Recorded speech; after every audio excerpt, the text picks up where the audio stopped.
Where is Balochistan? Sure. It's the largest province, like you just said. It's to the west of Pakistan, on the border with Iran and also with Afghanistan.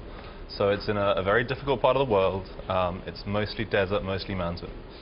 It sounds like if you had to pick a place in the world geographically where you have more turmoil and more pressure, you couldn't find a better place. No, it's pretty complicated. There's a lot of poverty there. There's a lot of conflict, a lot of it very historical, dating to the partition of India and Pakistan in particular. And I would say it's a very complicated part of the world, yeah. So what drew you to Balochistan? A few years ago, I went there on a TV assignment. I was trying to track down a man who at the time was Iran's most wanted terrorist. He was a Sunni in the majority Shia Iran, and he and his band of ragtag rebels were fighting against the Iranian government at the time. And there were rumors swirling around Washington that he was getting funding from the American government in some form or other. And I went and tracked him down. It was on the border between Iran and Pakistan, and I just fell in love with the region. It's just a fascinating part of the world. I spent 5 weeks there on my first trip and went back a few times after that. Do you ever fear for your safety? Yeah, definitely. I think the first time I went to meet this guy, I got into a car with a bunch of young men I'd never met before in my life. I write about this in the book, and I had to leave my own interpreter and driver behind because they didn't want any strangers who might rat them out to the authorities.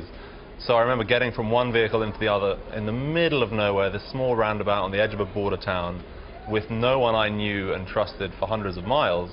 And I thought to myself, this is a very risky thing to be doing, but the interview with the guy that I got was in the end worth it.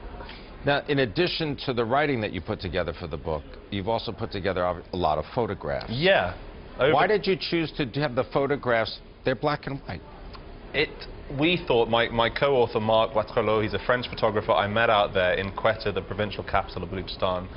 We went through the process of proposing and pitching this book, and we thought that there was something about the romantic, historical nature of the conflict we saw in that region that would really be served very well by black and white photographs, and we thought it would lead to a very elegant looking book. And I hope you think it is an elegant looking book. Indeed it is.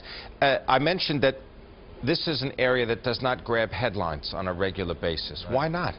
It's very difficult to get there. Pakistan has not been a definitely friendly place for journalists for a long time, especially if you're digging into the relationship between the government, between their spy agencies, the military and Islamic militants. And this area of Balochistan is almost entirely off limits to foreign reporters, so it's very difficult to get news out of there.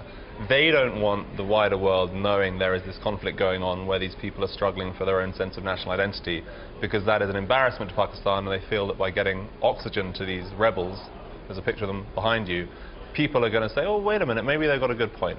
So it's very difficult to get in there as a reporter. Now, getting into there may be difficult, but getting out with the photos and the words could lead to something that could benefit the region. Tell us a little bit about the cycle of the business of the book.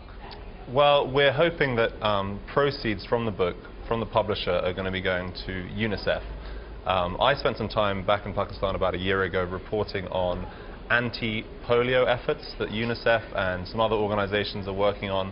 Pakistan is one of the last countries left in the world where polio is still existent in its natural form. It's still crippling children, and we've seen it come up in Syria again recently. That's probably a source in Pakistan. UNICEF are at the forefront of trying to stamp out polio there, and I'm going to try and do my part slightly by giving some money to them with that effort.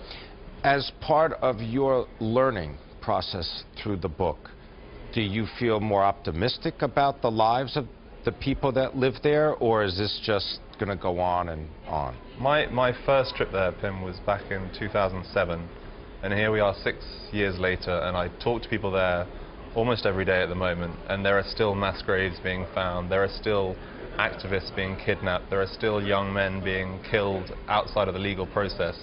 So I don't think it's got any better since I first went there, and I don't see, unfortunately, a brighter future at the moment.